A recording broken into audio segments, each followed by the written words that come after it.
Perfect. Go ahead. You're all set. All right, I'm just going to pull up one last page and then we'll get started.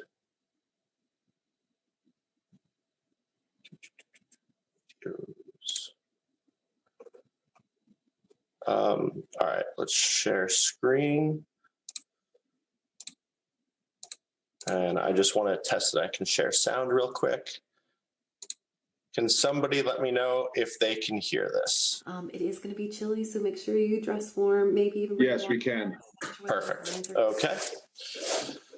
We're going to need this for later.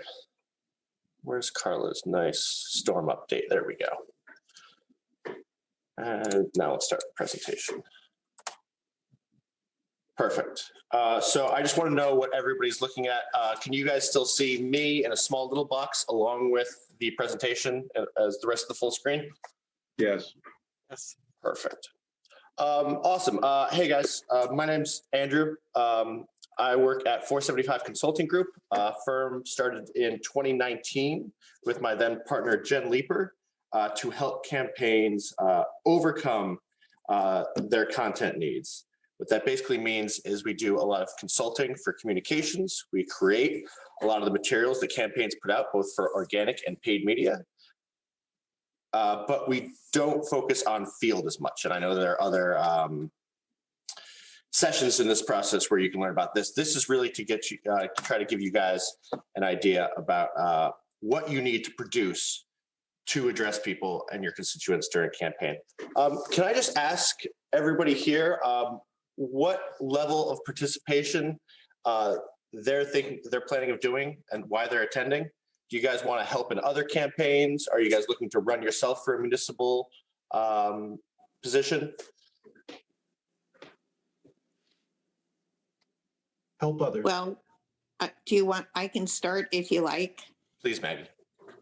Andrew already said, and I said it earlier, so I'll be very quick, is I'm on the Easton DTC. I'm volunteering to manage Dave Bindleglass's campaign to run for re-election as first selectman. And I'm also chair of the DTC elections team.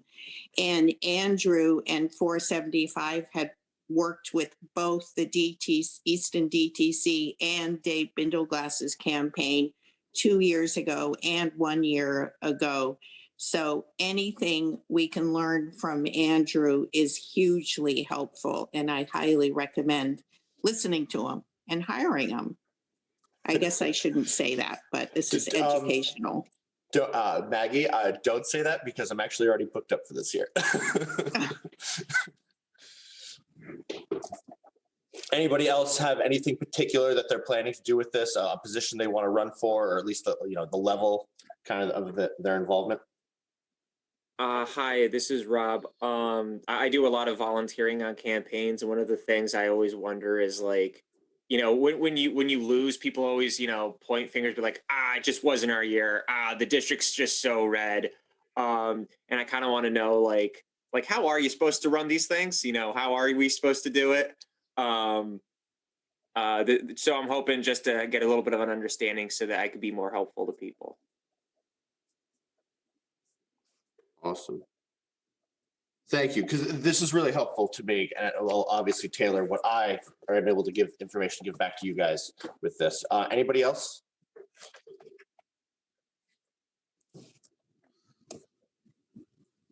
Okay. Yeah, this is one last one. This is Robert from the Fairfield DTC, looking to help campaigns, not run. Awesome. All right, guys, this is, did I switch yet? I put this in first. So this is a little bit of a mea culpa, but also a great opportunity. So I was planning to update some of the charts I have in this presentation later with 2020 data. I have not done that because 2 weeks ago, the representative for the 112th Republican resigned, and my good friend and colleague Nick Kapoor from Monroe is now running for that seat. So in the last 2 weeks, and actually the governor only announced the election day last Friday, we have put together an entire campaign. And we have 37 days left as of today, because specials are always fun.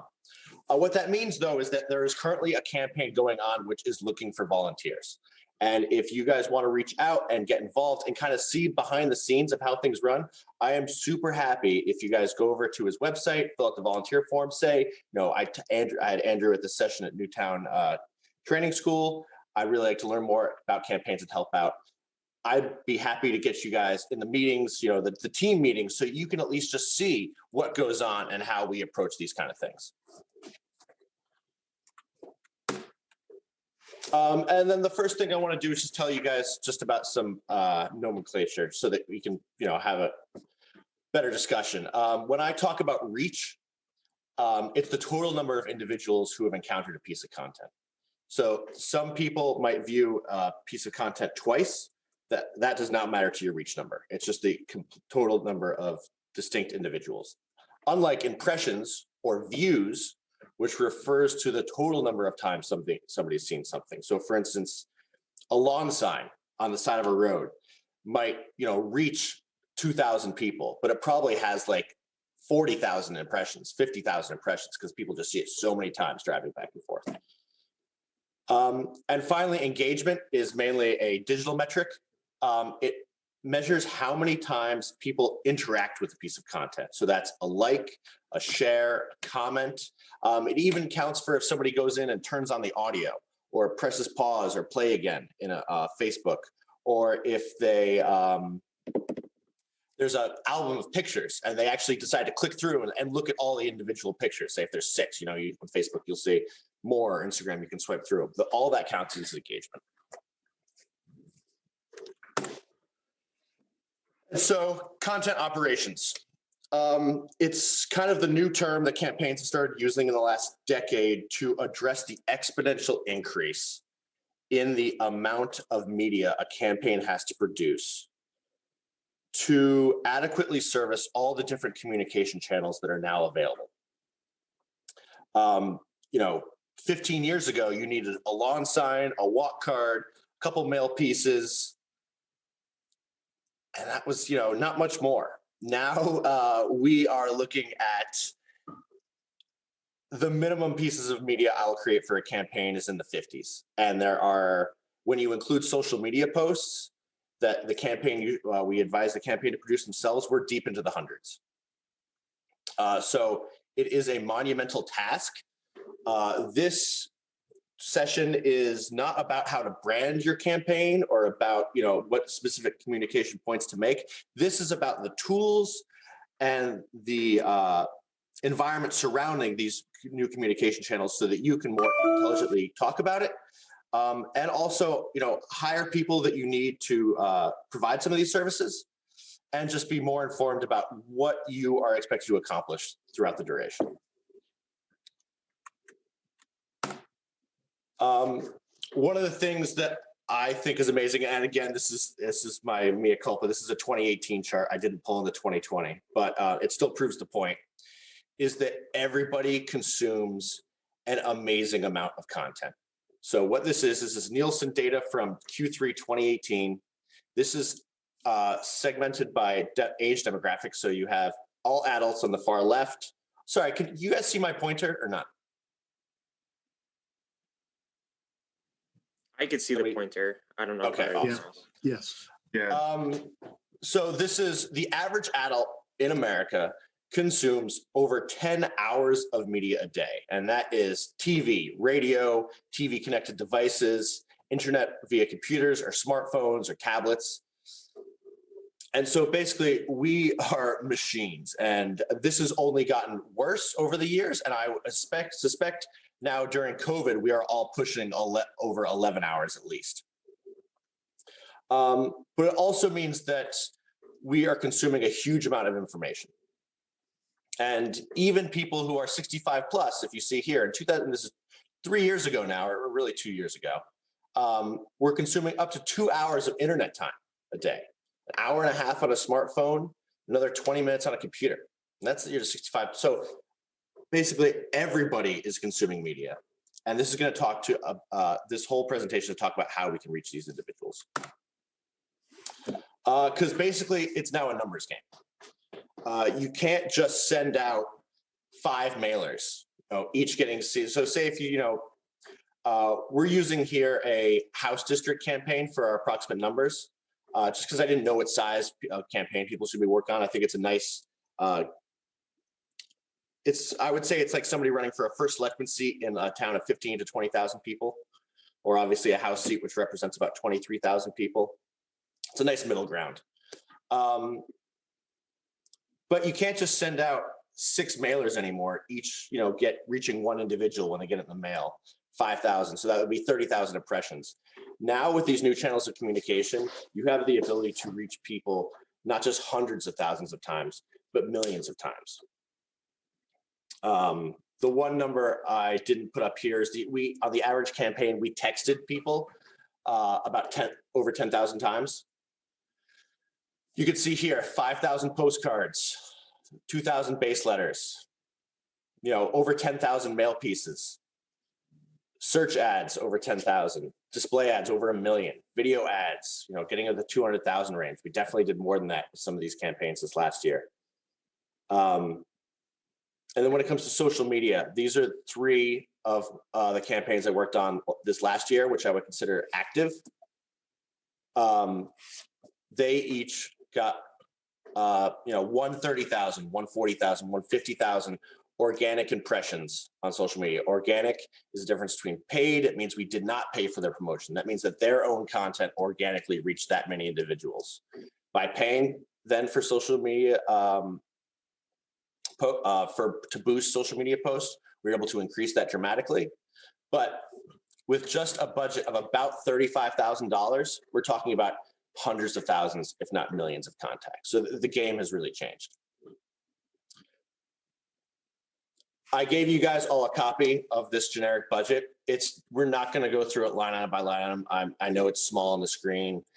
Don't feel bad about not being able to read it. It's simply a tool for you guys to look back on to get an approximation of 2 things. Of one, how much things kind of cost and how much you can expect to spend on things. And 2, your allocation of a budget and where it should go. You can kind of infer that from an overall budget like this. So we do everything from your photo shoot and video production all the way to, a recommended texting campaign at the very end. Another thing that I think is important is that for any campaign, say if you guys are going to be a campaign manager or run for an office yourself, is you're going to need to hire a consultant. They are going to help you with things like your mail plan and digital ads. And depending on your internal capabilities, they can or may not be able to help you with other aspects of that. There are plenty of people like 475, Alpha Graphics, Francesca Capidalupo, Blue Edge Strategies, Christian Murray. Ask your DTC chairs or central committee members for recommendations. And you should be looking to connect with somebody like us. For instance, on this chart, you can see in blue are internal campaign expenses. And what's in orange, the orangish color, is what I would bid on. These are all the things that as a consultant, I would be like, oh, I can provide this service.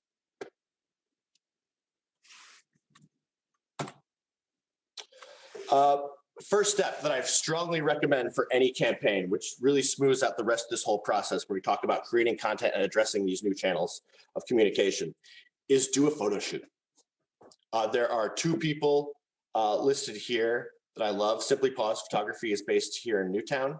Nicole, she's awesome. And then Sarah Lieberger is based in Easton, actually. So she's on the Easton DTC. Maggie knows her well. So both 2 very talented photographers who are familiar with the kind of requirements. Do a half-day photo shoot. Do 4 locations. And a guide to photo shoot locations, wardrobe, and extras is actually in the drive that you guys all have access to, which I should say also has these slides as well. So if you guys are not able to take notes quick enough, or if you're worried about that, these slides and a full recording of this entire presentation will be in there afterwards. But use the photo shoot guide. There's a template multimedia rights release in there. So for instance, if you're taking pictures with extras, you'll have them sign off so that you can then use the media in the campaign. But basically, I cannot stress strongly enough, do a half-day photo shoot, get those pictures, because that content will then inform your content creation for the duration of the campaign. Then after that, the first thing you guys need to think about is digital infrastructure. It starts off with a branding suite. That's your logo, font pack, color palette, and design theme. Now, if you guys are on a house campaign or something of the that approximate size, I recommend that you hire that consultant and you have them provide this stuff with you. If you're on a smaller campaign, if you're running for a board of finance seat, that might not be something that's within your reach. So we're going to discuss this later. Actually, I think if we just go through this list quickly, it's branding suite, web 4, and then social 4, and we're going to touch on all of these. So first thing is logos. Jen Leeper, who did run for a house seat and won successfully, has a really good friend who's a graphic designer. She reached out. If you don't have somebody like that, then there's always Fiverr, which is a great gig website. That's actually where we first reached out because we have such a rushed schedule for Nick Kapoor's logo. They gave us back 3 options, I think, for $120, and then flushed out some revisions, and we got a great result out of it. Then when it comes to setting up your web domain and email, use Google. Don't go anywhere else. Google domains, purchase it, and then set up your email and Drive with a Google Workspace account. Basically, Google Workspace is what they've rebranded your Google email as because it involves includes a calendar, your Drive system, everything. Sign up for one email address for the campaign, info@campaigndomain.com. After that, just have all emails forwarded from that and have everybody use their personal. I don't recommend setting up a campaign email for the treasurer and the campaign manager and everybody else. You're not looking at those type of setups until you get into the congressional type races. For websites, I work with, I strongly recommend that you guys either use Wix or Squarespace. But again, if this is for people who aren't going to have their consultant do this, if you are running for a selectman seat or a board of ed or board of finance, this is something that you can do yourself and quite easily. If you are technically able, I would say go for Wix. It's my preference. I think it builds stronger, better websites with more flexibility and resources. If you can use a Word document, though, you can use Squarespace. And I think I wanted to show you guys actually 2 examples of websites. And so if we switch back to this real quick, let me just hide my meeting controls. Our company website. We don't do that much communication. This is simply a landing page for people to visit. This is built on Squarespace. It's super easy to do, and I strongly recommend it. If you are more technically able, I would go to Wix. It's much more powerful and has some really cool features you can add in. I think this website has actually only been up for 1 week.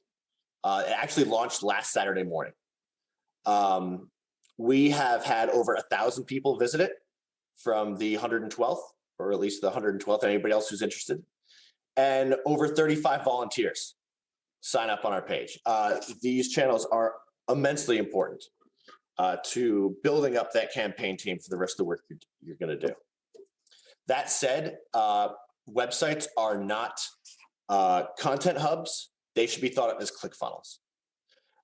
You have channels to post updates, whether it's Facebook or Instagram or Twitter, in which to update people about how your campaign is going and what's going on every day. That's not what your website's for. Your website is to get people the information they're looking for quickly so that you can then capture them in the form of absentee ballots and get them the information they need, or have them sign up to volunteer. If you are updating your website more than once every 2 weeks, you're not doing it right, because there's no inherent way to make people want to read your website every week. Whereas these social media channels like Facebook and Instagram are literally built like that. So people check in anyway for other things. That's where you should be giving your constituents updates. So if we switch back, PowerPoint slide. Then you're going to want to send out a weekly newsletter from your campaign to the email list that you're able to generate. You can pull that initial list off of Van and other publicly identifiable locations. For instance, in Fairfield, the wait list for a train station spot, voter registration, the train station parking, or I already said that, the boat marina applicants. These are all publicly available information. You can source it together and then use a provider like Wix or like MailChimp if you're using Squarespace to send out weekly emails. We sent out our first from Nick's campaign, I believe actually this morning. So I'm just going to go to it real quick and show you guys what, wrong one.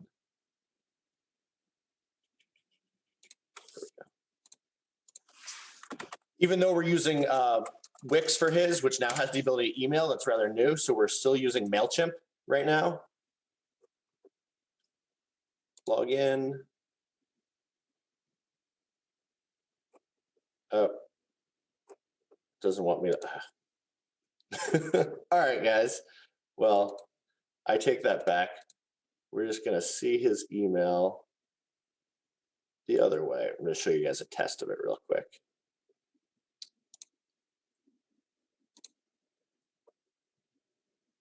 So we sent out our first piece this morning to about, I think, 4,700 people with the email list we were able to put together. Super effective form of communication, and again, something you want to build into your campaign. Online fundraising. I have used other services. I do not recommend them. I strongly recommend you use Anadot. They call it Antidote, but I think it's missing an E then. They are super helpful. They're based down in like Texas and I want to say Louisiana, but they know all the Connecticut rules and regulations that are special to our process and SEEK with our citizen selection program. So they actually have individual buttons specified just for Connecticut you can turn on to make the process easier. They do a great job. One of the tips I want to say, though, if you're setting this up, is they give you the option to, at the end of the donation point, to then not send them, just back to the thank you page, but actually link them back to your website, to the volunteer sign up page, and 100% do that. One of the awesome things about all these new channels of communication, besides the fact I have so much more work to do, is that you can leverage these forms of communication so that when you do get an online donation, which now that's the form most donations come through by far, you can then get them to sign up because that's the same group of people. And so it's two birds, one stone. Print materials. Again, these are all line items in the budget I gave you guys above. And these are things you're going to want your consultant or your marketing service provider to help with. For instance, if you guys are have a designer friend or somebody that's good at graphic design, and you have a logo put together, and you go to Alpha Graphics. I know Dave Stowe is giving a lot of these presentations. They know what you guys are going to need, and they will help you guys print these out for a really fair price and get you the amounts. If you guys have any questions about like how many you need and stuff like that, it really depends upon your universe and your field work, which, as I said before, is not not something that I do. But if you look in the budget, you'll see that for a house campaign, which is targeting about 23,000 people, there are the numbers of all these things in there. So it'll vary, but these are all things that are super helpful. Stickers for when people are knocking doors. Obviously, door hangers. Sticky notes are kind of new since COVID. If people don't want to leave something hanging on the door, they can leave a sticky note to the top of the door, kind of in the same fashion. Handwritten postcards that volunteers write and send out, I think, are one of the best forms of mailed paid media. I've also really been pushing base letters for campaigns. That basically means sending out a nice form letter, kind of like this, to all your base Democratic voters.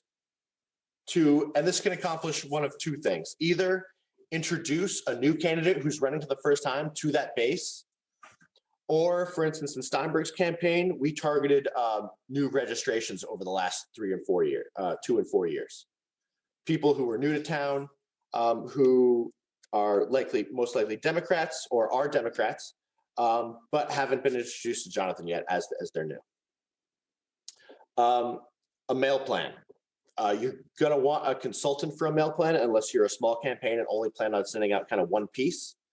And again, depending on the size of the campaign, I recommend reaching out to people like Alpha, people like 475, people like Blue Edge or Christian Murray. Yard signs, I think, are super effective forms of out-of-home media. Some people say, oh, yard signs don't win elections, but it really shows the community coming around a candidate. And again, this is a numbers game now. This is about repetition and brand recognition so that when they get to the polls, they feel more comfortable ticking the box next to your candidate or yourself.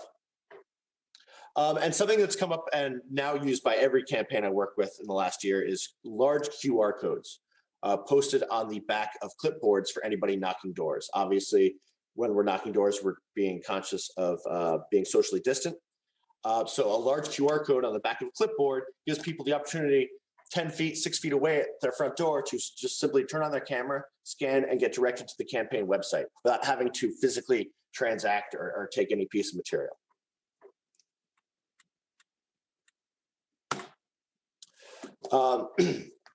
Can everybody see my face right now? Yes.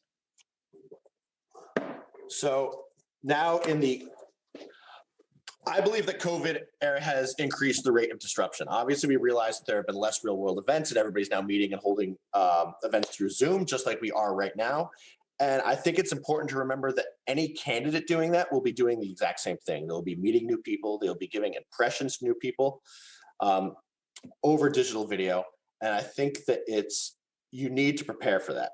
So for instance, if you guys all focus on me instead of the slide, this is what happens when I turn off my lighting. And then I also have another little side light, which I have on too. And now all of a sudden, when you're engaging and talking with people, it's not the same impression that you were making before. We have limited opportunities to engage people and we want to make the best of it. So I'm going to turn this side light back on. And then I'm going to turn my ring light back on, which is set to neutral to mid-tone. They're not expensive. As you can see here, that's the buy page from a UB's one, the exact one I'm using right now for $36. You can use it with a laptop setup or a webcam like I am, or you can use it with your phone directly in the middle of it. Another thing that they provide, which I think is super helpful for campaigns, and we're going to get into the content creating restrictions, is one of these. It's a Bluetooth connector for phones. Excuse me. So that candidates can create video content themselves without the need for extra editing. And what that basically means is that you're going to need a candidate to do Instagram and Facebook updates that they film themselves without the help of either another team member or without the help of somebody like me doing video editing, which is expensive and a tiresome process. So if we go real quickly back over to the internet and we go to Carla's page, this is a great example of what I'm talking about. She filmed this herself. Day 6 here with a without tripod. power. Like most of you, I'm very angry and frustrated about what's happening right now.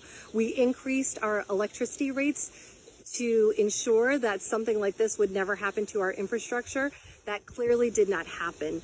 I think about my friend that brought home her newborn baby to the dark. I think about my students and the senior citizens in our community that rely on our power grid to keep themselves safe and healthy.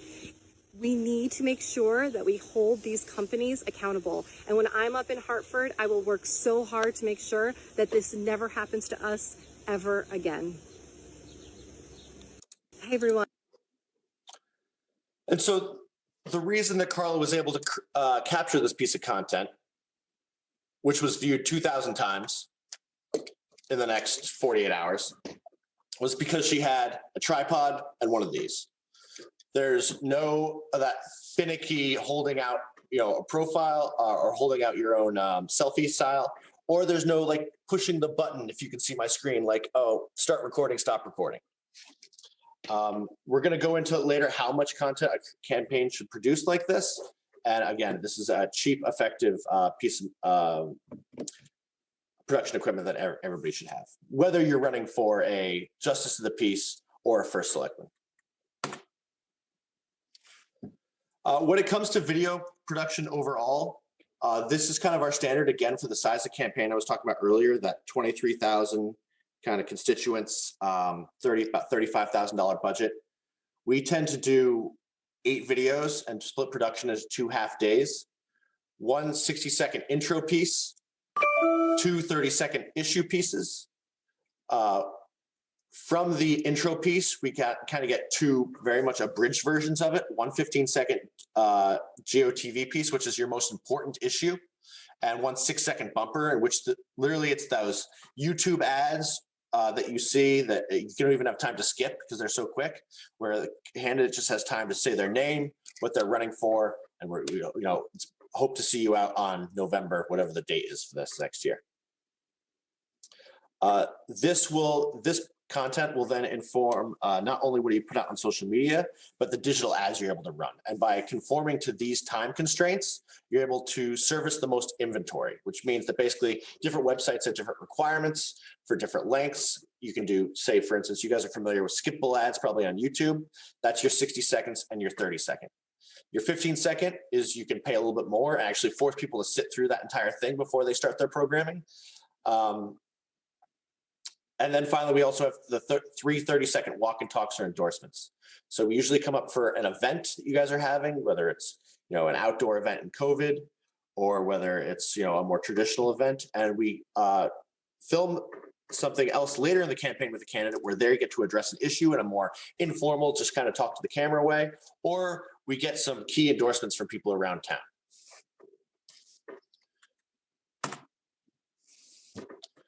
And then we have our social 4, kind of.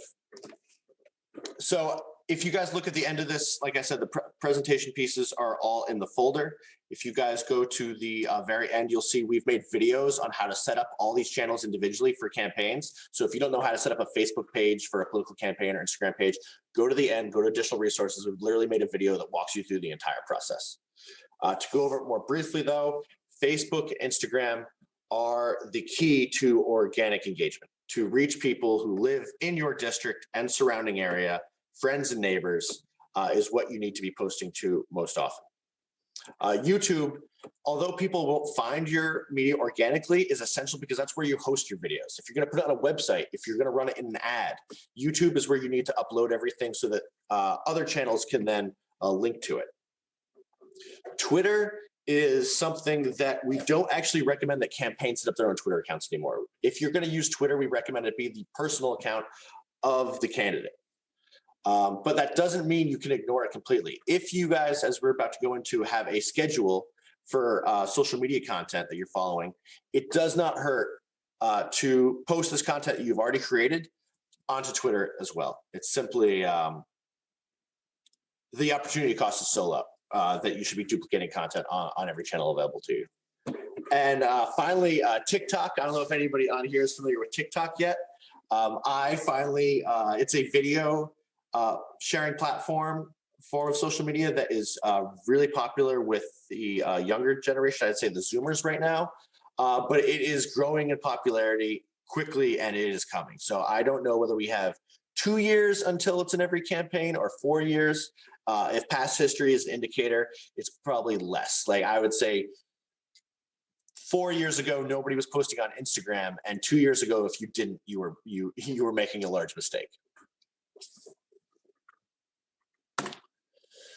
So the big thing about social media posting is make a calendar.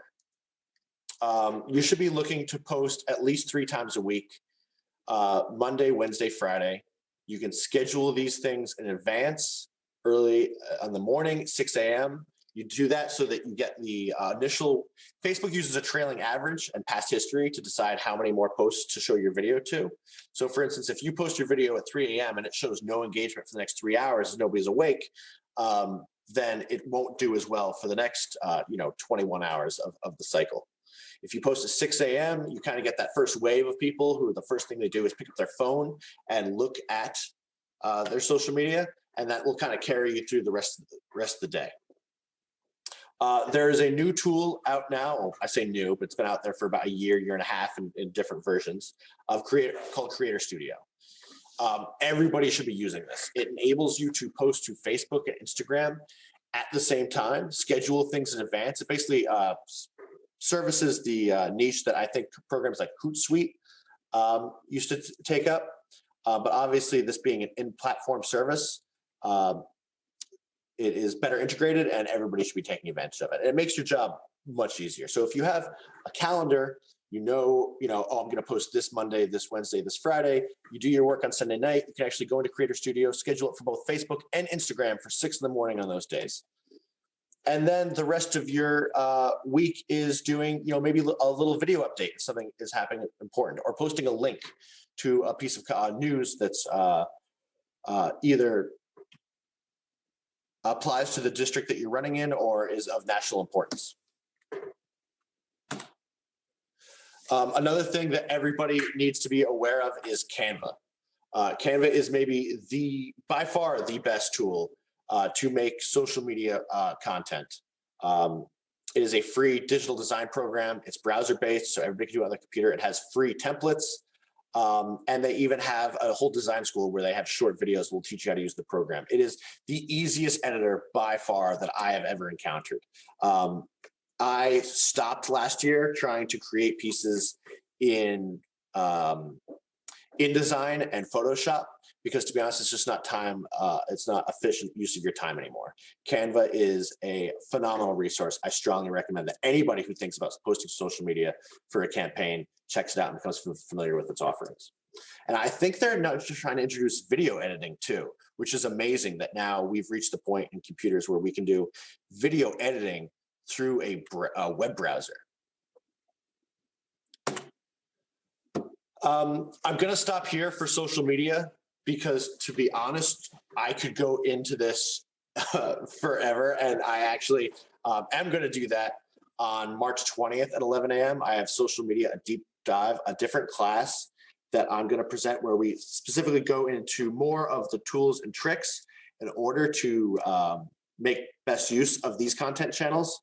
But also dive into the data to get find out the little things that you can do, like metadata and post types, and to maximize your efficiency.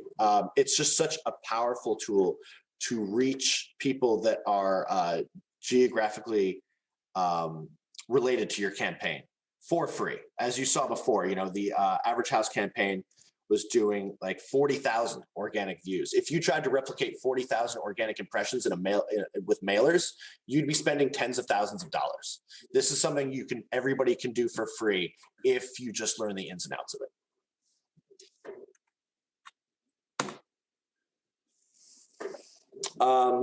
I also want to talk about text messaging real quick. It has definitely arrived in the last 2 years. It is now should be a part of any campaign, but you have to do it sparingly. The first thing is I'll make a recommendation: use through text.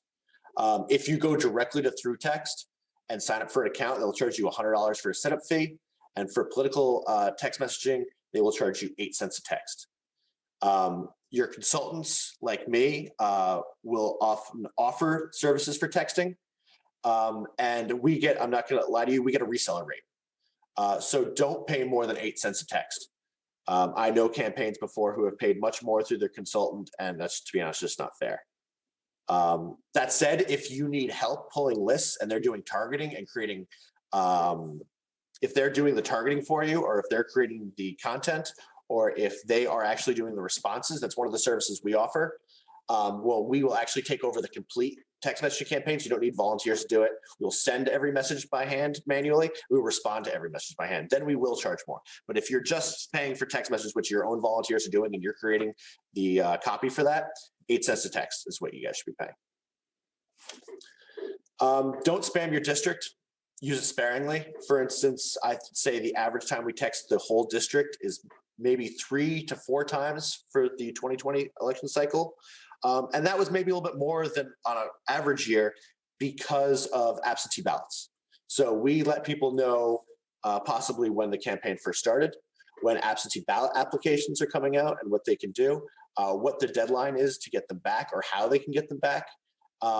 Then again, another reminder to send back their actual absentee ballots, not just the application. And then finally a GOTV text. So it's probably about 3 or 4 times. With Nick's campaign,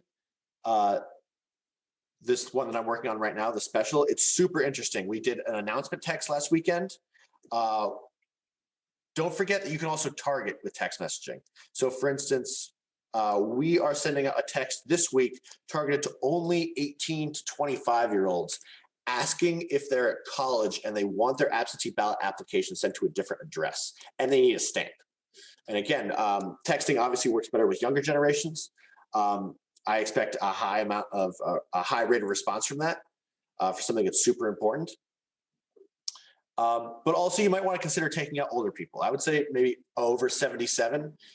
People who don't use their phones regularly or have, maybe not a smartphone, but a traditional phone they only use for emergencies.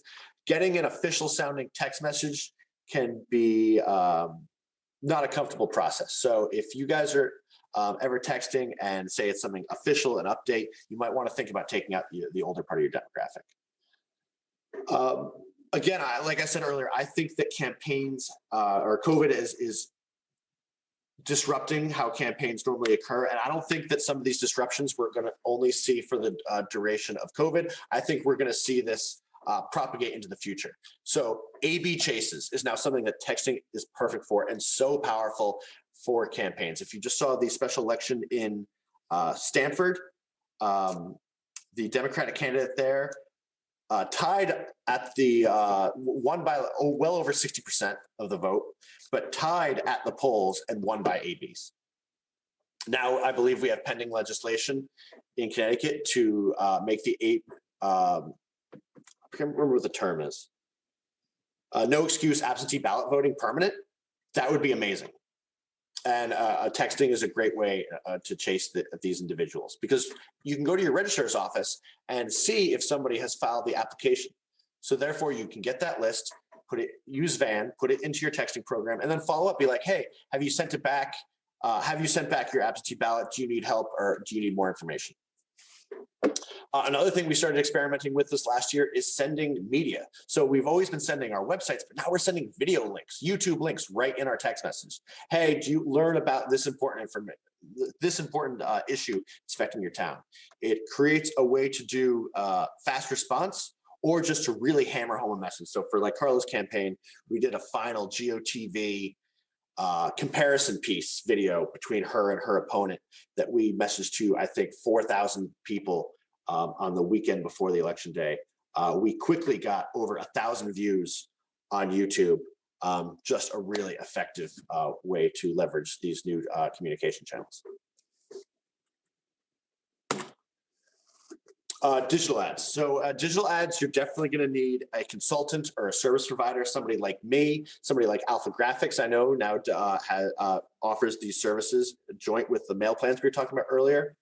And I just want to give you guys some information and some tips so that you can talk about it more intelligently and kind of understand what you need to hit. Search ads are basically the ads you see at the top of search pages. So when everybody goes to Google or Bing, although nobody really uses Bing, and they type in something particular to their town, say if we're going to use Easton as an example, and Maggie, if they want to type in Easton election day, David Bindleglass will want to be bidding on that search. And so for like a $35,000 campaign, we have about $1,000 allocated to search ads, which will get you about 11,500 impressions, get you about 500 clicks through back to your website. It's people who have actually, searched for something locally because you've targeted geographically. So only people in Easton are getting this ad. We're not wasting money outside the borders of your district. And they can now find out more information. And we find this is essential for older individuals and to get their web traffic. We found with Nancy Lefkowitz's campaign for selectman in Fairfield that the average time spent on our website was actually the most from search traffic ads, not even more than people who had gone directly to our site on purpose. And we feel that's because older people are more likely to click on ads, and you're more likely to get those demographics, the information that you're looking to portray. Display ads. If anybody doesn't know what they are, the banner ads that you see at the top and bottom of everybody's of pages, or on mobile, the little squares. I actually want to show you guys something real quick from Jen Leeper's campaign last year. Did I pull this up yet? No, I did not. Ads.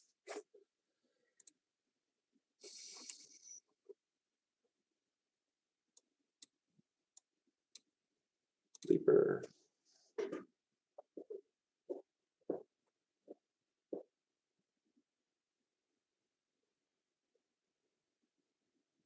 Okay, so we have September of last year, November 5th. This is on all her ads. So we did about 2.5 million impressions over just on the Google ad network. But we just want to look at search real quick. So I'm going to search campaigns, website traffic. Oh, sorry, no, I meant display. So last year was really interesting. What we saw because of COVID is normally mobile phones are the vast majority of display ad impressions. Because everybody was stuck at home during COVID, we had a lot more computer-based web browsing. So halfway through the campaign, we actually, let's go to the actual display ads. We saw that data coming in and we were like, okay, well, let's put up more large format banner ads for the top of web pages.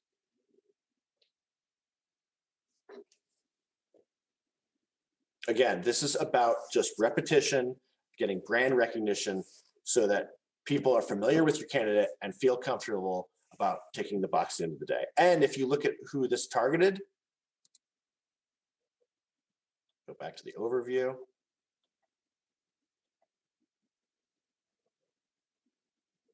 You can see that this didn't just hit young people. This actually had its best penetration in the 55 to 64 category.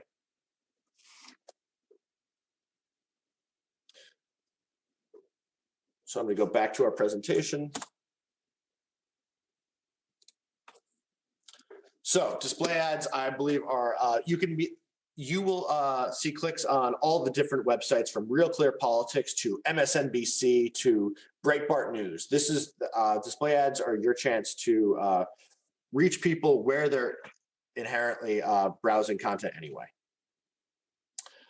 Video ads are super important. Again, the Google Ad Network on social media, it skews younger, but it reaches everybody. I think one of the most impressive pieces of information we've seen in the last couple of years is that the highest penetration, people don't consider YouTube a social media platform, but it definitely is. And YouTube by far has the highest penetration across all age demos.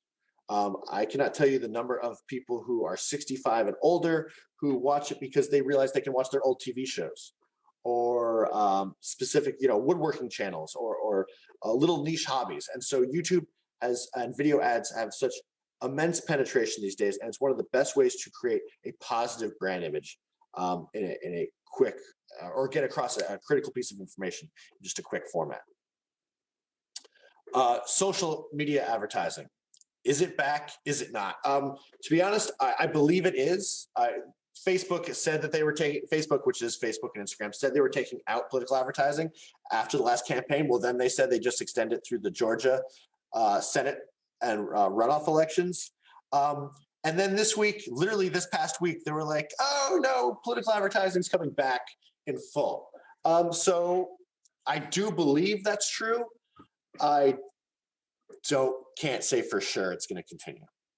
But one of the most effective things we've done is to take your content you're already producing, for instance, the videos that your consultant might produce or the videos that your campaign might produce themselves, the little updates, and use the business manager features in Facebook and Instagram to boost those.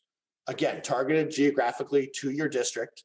But just get more eyeballs. And we saw earlier from that slide that, even though they were able to achieve 30, 40, 50,000 organic impressions, we were able to make that hundreds of thousands by putting just an extra, I think, somewhere between $1,500 and $2,200 behind each one of those campaigns. So really effective from a cost perspective.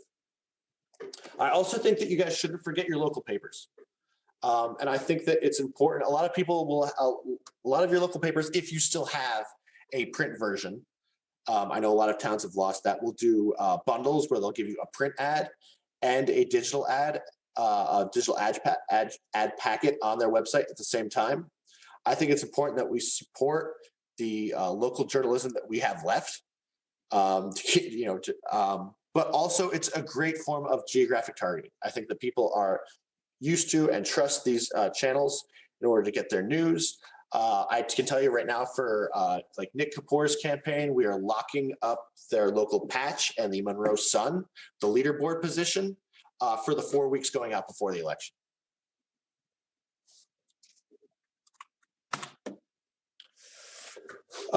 This is another one of the slides where I don't now have 2020 data that I want to have, but 2018 is still very valid. And there's a lot of things that we can take from this that are super important. So the first chart that I've made, these are all have age on your x-axis. So this starts at 18-year-olds. In the middle, we got 60-year-olds, and then by the end, we reach 100 right here. And this first one is voter turnout percentage. So the percentage of registered, the percentage of 18-year-olds that actually turned out to vote in 2018, it looks like it's about 42%. Percentage of 26-year-olds was just over 30. Percentage of 60-year-olds looks like this is just below 80. Yeah, a little peak over 80 here at like 69. And then finally, when we reach about 80, we start to see the curve come back down again. And I think that this is really important because it tells you what to spend money on and where. For instance, it might be cheaper to hit more people digitally, but if you're only doing video ads, which skew younger, and don't get me wrong, video hits across, but if you're only doing a generic district of video ad, which only hits the inherent proportions of people who view video, which skews much younger, then it's not as efficient as if you were targeting people only 40 and above, or not as efficient as targeting people that are only 40 and 90, which you can do now in platform with Facebook or Google. So we literally do that. When we run a video campaign, we'll actually run 2 campaigns simultaneously. We'll run one for everybody in the geographic area, and then we'll run an additional one that's only, say, like 35 or 40 plus, so that we make sure that we're spending, and we'll kind of split the budget evenly between that, so that we are hitting everyone, but we are focusing the amount of money on the people who actually have a high propensity to turn out and vote. In a municipal election, I imagine that this chart will look the same, except for the percentage turnout will be lower across the board. And it really, so not only for digital though, but now when we think of mail, a lot of the mail campaigns now, we don't send, some we cut off at like 40, and some we cut off at like 35. Because to be honest, is it worth sending, oh, I can't do that. Click on the screen. Is it worth sending your most expensive piece of paid media, which is a mailer, which can cost anywhere from say like 65 cents to well over $1 if you're sending like a letter or something like that per person, to people who only have a 30% likelihood to come out to vote? In a municipal, it's going to be lower. I don't think that's the case. Also, you have to think about which type of media suits each demographic. Younger people see mail more as junk, and they really don't engage with it, whereas they consume a lot more digital media, and that's the medium of content that they prefer interacting with. So for 2 reasons now is why I would say cut your mail lists off at like 35. At the oldest, go like 33. You could save the campaign a bunch of money, deliver the mail content to the people who appreciate it, and increase your efficiency by only targeting people who are more likely to vote. This is the total number of voters in Fairfield in 2018, the one below it. We worked out quartiles and everything to figure out where our voters existed in terms of age demos. I think it's interesting that the interesting piece takeaway from this is that there are more Democrats and unaffiliateds that act like Democrats at younger ages, say below 46. And over that, we tend to see a little more Republicans and unaffiliateds that act more like Republicans. So again, if you're talking about your motivate or persuade demographics, and you're trying to think about targeting and where you can pick those extra votes in to win an election, charts like this, I think, provide that kind of information of where there is space to improve. One of the big things for us in 2020, which was we successfully utilized to win some campaigns, was well, we have lower voter turnout here. But we know they act more like Democrats. We can shift our budget slightly to skew for that because we think that 2020 was going to be a high turnout election, obviously with the Trump factor, and we were correct. And then finally, I really wish I had the 2020 absentee ballot data for you. I apologize that I don't, but it's actually not even available yet. Previous to the COVID, college students, you can see the spike of absentee ballots returns. We're using, and again, I talked about using different communication channels to specifically target those individuals. Now, everybody's using absentee ballots. But again, college students are still probably the most significant group that can be distinctly segmented. And again, they vote Democrat. The Democrats vote more than Republicans at a 5-to-1 ratio down there. So money spent targeting that age demo, even without it being custom list targeting or knowing exactly who you're targeting, but just geographically targeting that age group is usually money well spent. I wanted to make everybody aware of LinkedIn Learning. It is perhaps the best all-encompassing educational resource that I have found online. If there is any aspect of this process or a skill you want to learn, whether it's photo editing or website editing or social media channel curation or basically anything you can think of, there are hundreds of thousands of courses and videos available on this platform. It's actually a Microsoft. Microsoft bought LinkedIn, which bought what used to be called Lynda. And so Lynda used to be available at the Fairfield Library. I now get mine through Fairfield U. A lot of the libraries still have access to this service. So it can be free for a lot of people. You don't even have to pay for it. But even if you do, if you're looking to learn something, it's worth the money. I strongly recommend that you use it. And finally, we have additional resources. These are the videos that we've created. Again, this whole packet of slides and a couple of the other documents I talked about is in the shared folder. It's available to everybody here. If you're looking to set up a Facebook page, or if you want to know more about Instagram or Twitter, or how to do videos, YouTube has a great academy for creators that shows you how to do like little selfie style videos that we talked about. Does anybody have any questions?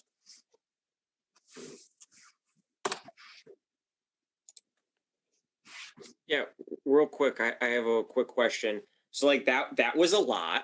Yeah, it is. And So, which is why like good. It was good a lot. If I'm still mentally digesting it all, would we be able to email you questions? Yeah, my contact information is both on the Newtown page. It's at the top. I think the second page of this document. It's agospel@475consulting.com. My personal phone number is on there. If you guys just want to text me, like I have no problem just responding back. Just identify yourself, obviously. I'll save your contact details. I'm super happy to answer all and every question you guys might have. The reason why we're doing this, the reason why I'm involved, and the reason why I'm doing, like I was in digital media for like over a decade, working for corporate entities. I first got involved with my town DTC in 2015 when I ran for RTM. And then people started asking for help. In 2018, I got pulled into because of my background, I got pulled into a state Senate campaign. A year after that, I, formed a company to focus specifically on political advertising to try to help these causes and these individuals, get elected so that we can make a difference. And so I am more than happy to invest my time in you guys, and any questions you might have, please feel free to reach out. Okay, so I just imagine I'm going to have more questions once I'm probably going to watch the video like a second time because I definitely missed some things. But my first question is, I noticed throughout the presentation you say, oh, there's this service, there's this service, there's this other service. You talked a lot about budgeting and money. Obviously, like state Senate campaigns, the CEP grant is like 100K plus, and the state rep's only 30K, whereas your first selectman campaign, I think we're going to be lucky if we're going to get, they were talking about 10 or 15K. when I was at the EVA presentation earlier. Do you have separate campaign plans, like the so to speak, like gold package, the silver package, the shoestring package, you know, as far as what you would do for depending on what budgets we're dealing with? Yeah. So for instance, I think that there is a campaign I'm working on this year, which is definitely much more similar to yours. Do I have it pre-made out like we do for house campaigns? Because house campaigns are, you know, product in a box. Everybody knows how much money you have to spend. Everybody is kind of in the same condition when it comes to the amount of constituents and everything like that. It's much easier to plan around. But so we have that for house campaigns. We have that made up for Senate campaigns. But we'd be super happy to come in and like be like, all right, this is make the adjustments for an individual campaign, obviously much size. I just thought this was a good kind of middle ground. For instance, in Fairfield, first selectman campaign would probably be thinking about spending the same amount as a Senate campaign, which is probably about $150,000. Even a selectman campaign, which is not first selectman in Fairfield, would be bigger than a House campaign. But I obviously realize that there are other sizes, and I'm super happy to answer questions and to give you generic, you know, without copying what we've done for somebody else, but give you generic advice of where we think that you guys should land. I also really like your Bernie cutout in the background. Oh, thanks. Just want to let you know that that was appreciated. Thanks, Andrew. This was awesome. Thank you very much. Very, very thorough. And yeah, a lot, as Rob said, a lot to digest, and we'll definitely be looking at the material. Thank you. You guys are very welcome. I did have a brief question. Yeah. And this might just be kind of picking off this presentation just for other work. So I do some nonprofit work. And you mentioned that's the website being a place to look for and find data, but not really a place you're putting out updates. Mm-hmm. You feel that would go for nonprofits and other websites? I mean, to me, that sounds like a good general rule. Or yeah. So let me show you there's two kind of. Let me show you some examples. Let's go back to the screen. Let's share. So I want to make sure that did that click over for everybody? yes. Okay. So let's go to Jen Leeper's page. She has a nice thank you up. She had her endorsements and election info with some click-through, you know, endorsement videos we put up there. And she wanted to be more active and update. And so she put up a blog. And this is a Wix. Again, I strongly recommend using Wix. They have a blog template built right into the platform where you can literally just upload a picture, upload your text, and then it auto-populates on your website with individual links. So you can either put these, link these individual blog pieces into your social media so that you can then distribute it, but it'll be hosted on your website. And so this is the most frequent I would think about updating a website, putting out a blog post, hosting it on your website, maybe like once a week, but also sharing it on your social media channels. Another good use is, let's go to Ann Dems, the Action Network of Darien Democrats, which is a PAC we work with. They have an upcoming action calendar where they're both posting their events on social media, but also updating their calendar on their website. But other than that, they're also updating some videos as well from events they've had over the past year. But other than that, it's really a join us, donate, ClickFunnels type piece of content. Facebook and Instagram are channels that people inherently use every day anyway. Make the most use of them. Don't try to put daily updates on your website. You're just not gonna. You're not gonna get the views that are necessary to make it worth your time and effort. No, great. So like when it's an update, whether it's a blog or a calendar or something else, you're telling that person when they land there that, hey, if you want updates, here they are. You're not just modifying exactly. the front page or the landing page. Yeah. So like going in and updating it, you know, I would say you plan your events ahead. You know what I mean? So when you are updating your events or updating a blog, you're making the update once every 2 weeks, max once a week for a blog. You know what I mean? And that's like a 5-minute process because you've already written your blog. But really what it's about is hosting that information on your webpage, but distributing it through social media. Every single one of Jen Lieber's blog posts got pushed on Facebook and Instagram. Every single one of and events is not only linked on their website, but also on their social media channels.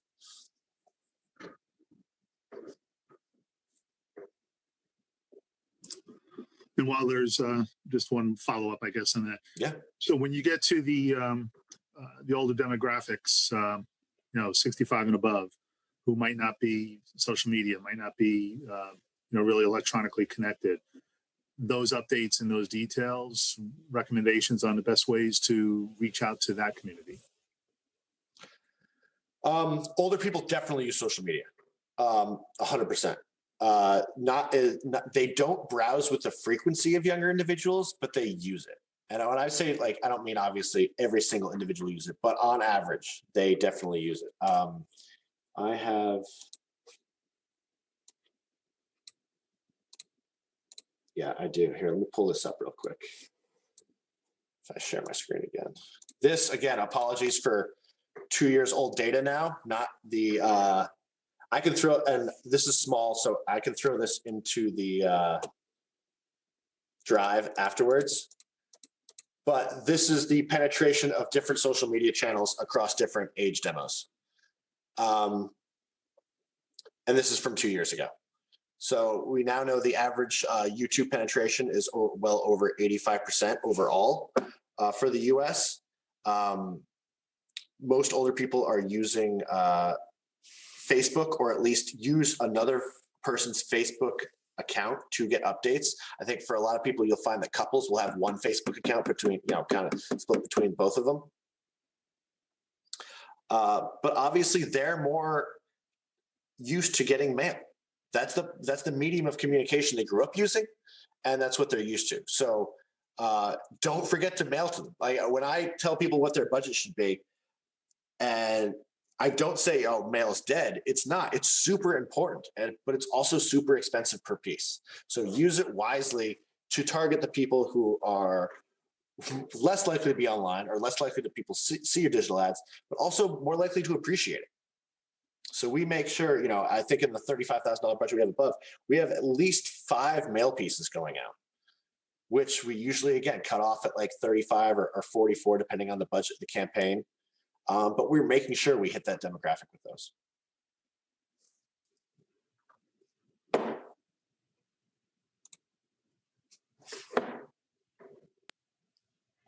And is there similar data to that would show us the demographics of who hits, what your email posts would hit versus what mailers would hit?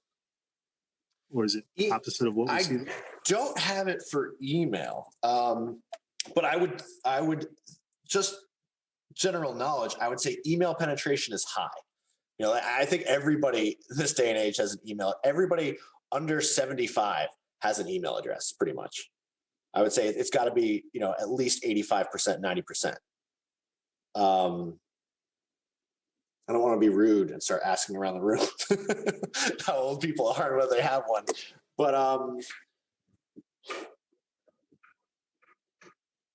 again, I think that even though it's going to be lower in the higher age demos, and these people obviously vote with a higher efficiency, it reinforces the importance of using all the media channels that are available to you. That is email, that's traditional mail, that's handwritten postcards, that's knocking doors. That knocking doors, maybe I'd say, is one of the most important things, is the most important thing for any campaign, and I have not mentioned it all today. Everything I talked about today is nice, and you should be doing it. But if you don't have a candidate and volunteers who are prepared to go out and knock doors, I'd be super disappointed because it is literally the most important form of voter contact.